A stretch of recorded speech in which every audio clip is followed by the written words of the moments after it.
Hello বন্ধুরা, আজ আমি চলে এসেছি মোগলাই পরোটার রেসিপি নিয়ে।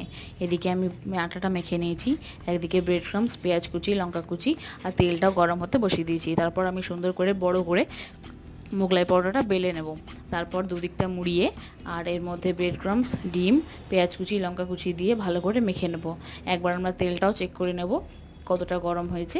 তারপর আমরা এটাকে সুন্দর করে মেখে আর এটাকে মুড়িয়ে দেব। আর এটা খেতে খুব মুচমুচে হবে, একদম দোকানের মতো খুব ভালো লাগবে খেতে। আপনারা এইভাবে বানিয়ে দেখবেন বাড়িতে। তেলটাও গরম হয়ে গেছে, এবার আমরা এটাকে মুড়িয়ে দেব আর তেলের মধ্যে এটা দিয়ে দেব।